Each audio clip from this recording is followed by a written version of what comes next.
સૌપ્રથમ તો આજની આ પત્રકાર વાર્તામાં તમામ પત્રકાર મિત્રોનું હું હાર્દિક સ્વાગત કરું છું।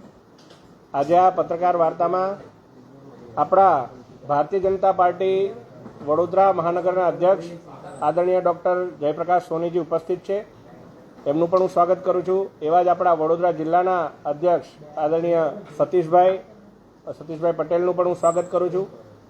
આપણા માનનીય ધારાસભ્યશ્રીઓ, પૂર્વ મંત્રી અને શહેરવાડી વિધાનસભાના ધારાસભ્ય શ્રી મનીષાબેન વકીલનું હું પણ સ્વાગત કરું છું।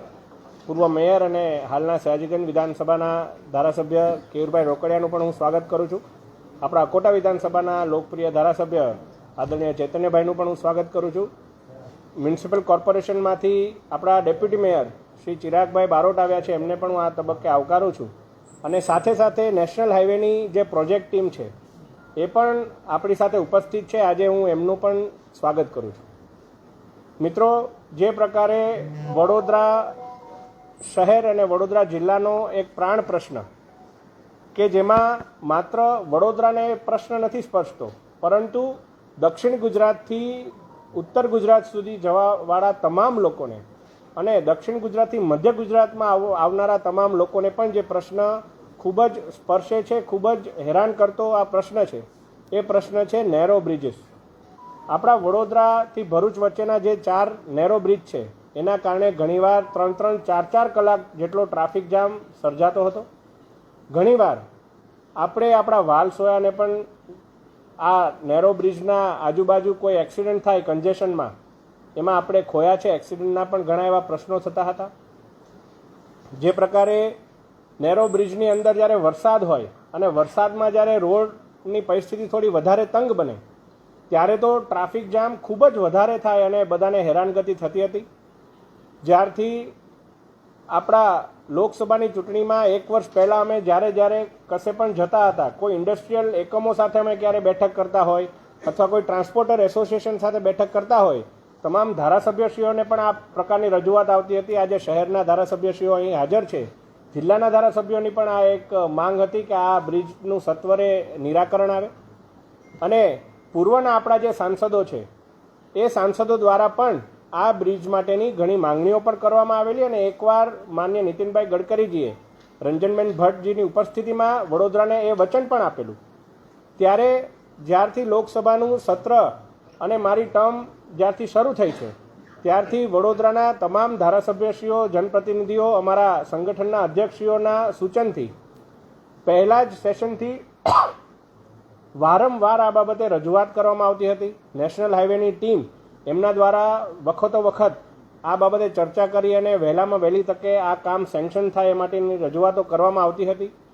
વચ્ચે આ બાબતે હું વિશેષ ઉલ્લેખ કરીશ આપણા મૃદુ તથા મક્કમ મુખ્યમંત્રી આદરણીય ભૂપેન્દ્રભાઈ પટેલજીનો, કે જે નેશનલ હાઈવેની અંદર જે સિવિલ કામ કરવાનું હોય એમાં અમુક પરમિશન્સ લેવાની હોય, આ તમામ પરમિશનને પણ ફાસ્ટ ટ્રેક ઝડપ આ પરમિશન મળે એ માટે એમણે પણ યોગ્ય સૂચન કર્યા હતા। આપણા પ્રભારી મંત્રી શ્રીમાન હર્ષભાઈ સંઘવીજીનો પણ હું આ બાબતે આભાર માનું છું અને આજે સમગ્ર વડોદરાને આ બાબત જણાવતા ખૂબ આનંદ થાય છે કે આપણા વડોદરા જિલ્લાના આજુબાજુના જે 4 મુખ્ય નેરો બ્રિજીસ છે, આ 4 બ્રિજનું કામ સેન્કશન થઈ ગયું છે અને કામ શરૂ પણ કરી દેવામાં આવ્યું છે।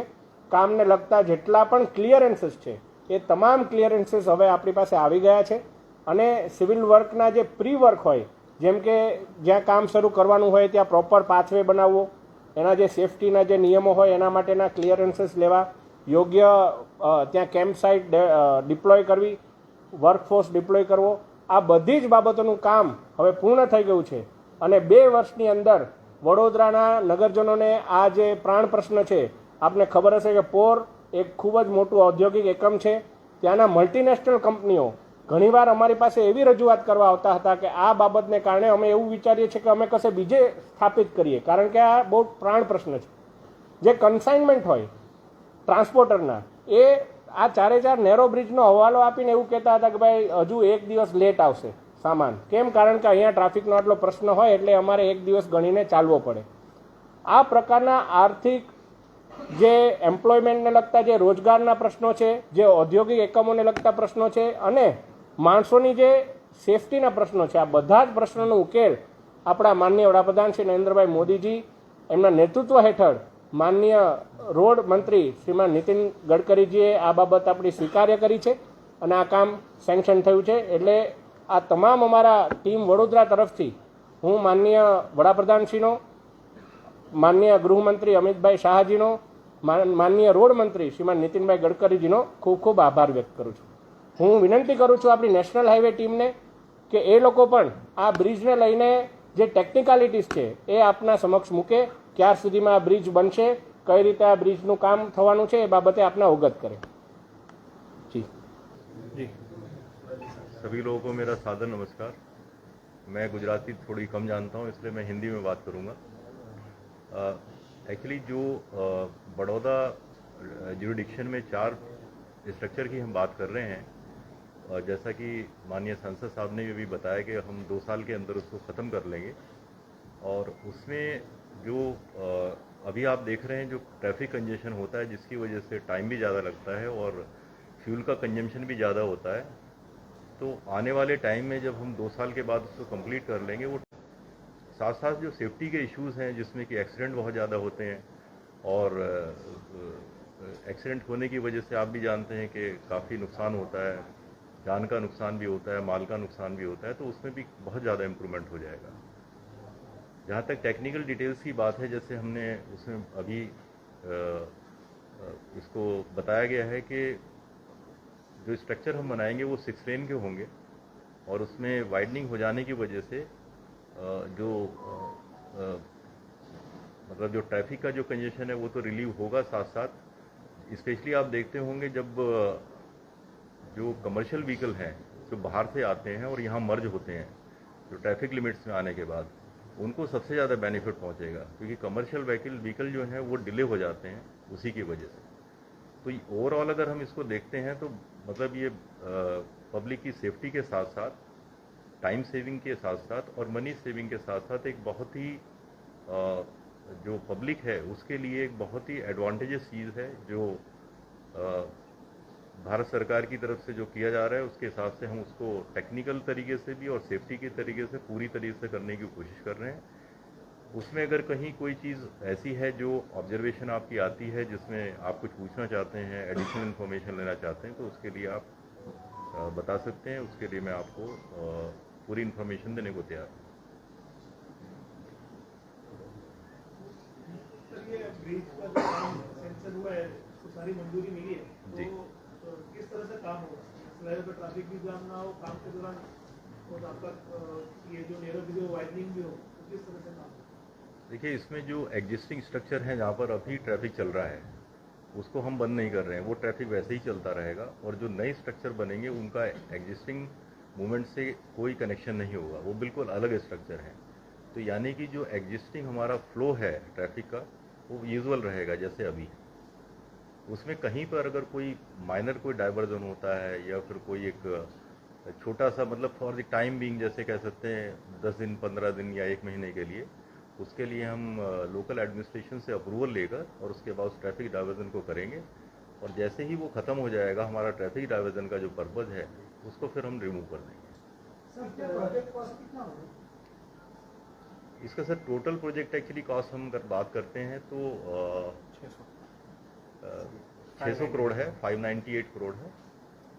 सर अभी विश्वामित्री नदी जो रेमाली है वहाँ पर एक काम शुरू हो रहा है, तो उसमें कुछ क्लैश हुआ है कि बीएमसी क्लीन कर रही है और वहाँ अपने कुछ नाला बना के काम कर रहे हैं. तो ये बारिश के पहले दोनों काम पैरेलल कैसे होंगे सर? एक्चुअली क्या है कि जैसे कभी भी हम जब परमानेंट स्ट्रक्चर कोई करते हैं, परमानेंट वर्क के साथ साथ कुछ टेम्परेरी वर्क भी हमें करना पड़ता है. ये आप लोग भी जानते होंगे. तो वो टेम्परेरी वर्क है फॉर मतलब शॉर्टर ड्यूरेशन के लिए. कभी जैसे मैंने अभी बताया कि ट्रैफिक डाइवर्जन अगर हम करते हैं तो हमें कभी 15 दिन के लिए ज़रूरत पड़ सकती है, कभी 1 महीने के लिए या 2-3 महीने के लिए भी ज़रूरत पड़ सकती है. इस पर्टिकुलर केस की अगर हम बात करें विश्वामित्री रिवर पर, तो इसमें एक ये टेम्परेरी हमने एक अर्दन डैम बनाया, मिट्टी का है वो, आपने देखा होगा उसको.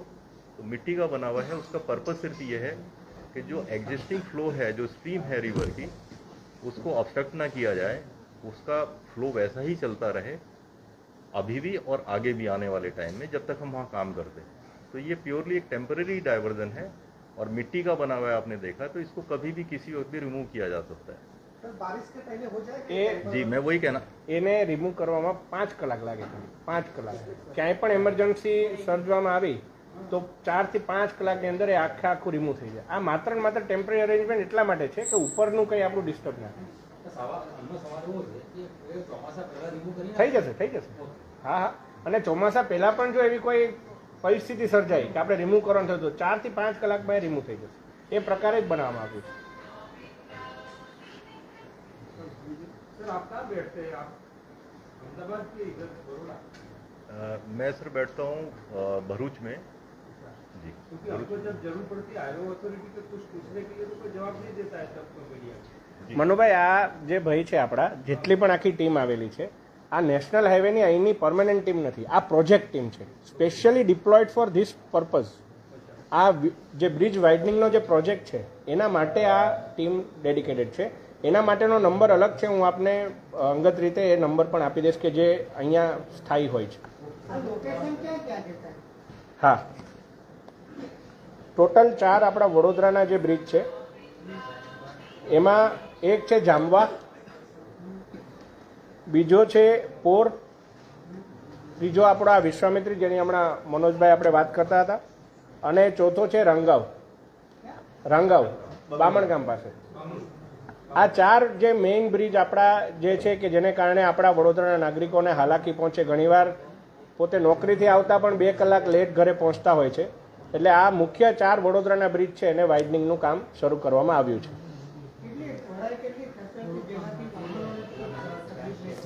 અત્યારે જે 4 લેન છે એનું આપણે 6 લેન જેટલું હાઈવે છે એટલું જ આ બ્રિજ બની જાય અને એક સીમલેસ ફ્લો જાય ટ્રાફિકનો, એ પ્રમાણેનો પ્રયાસ છે.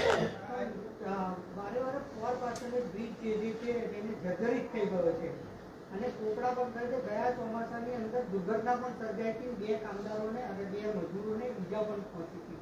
એનું બી આની સાથે સાથે પ્રોજેક્ટના સંદર્ભમાં કામ થશે કે પછી એનાથી અલગ થશે? એનાથી અલગ થઈ અને મને લાગે છે કે હવે તો ઘણું એમાં સુધારો પણ આવ્યો છે. લાસ્ટ ટાઈમ જ્યારે આ પોરનો જે વિષય બન્યો હતો ત્યારે નેશનલ હાઈવેના જે હેડ ઓફિસ ગાંધીનગર છે ત્યાંથી આપણે ડાયરેક્ટરને બોલાવ્યા હતા તાકીદે અને એ બાબતે રજૂઆત કરી હતી. એટલે જે બ્રિજ સ્ટ્રેન્થનિંગનો છે એ આ ટીમ નહીં જોઈને નેશનલ હાઈવેની અહીંયા જે પરમાનન્ટ ડિપ્લોયડ ટીમ છે એ લોકો એ કરવાના છે.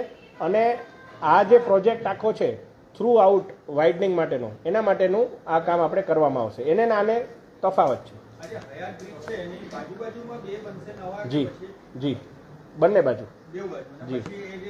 પછી એને મર્જ ના હા મર્જ કરશે સ્ટ્રેન્થન કરીને.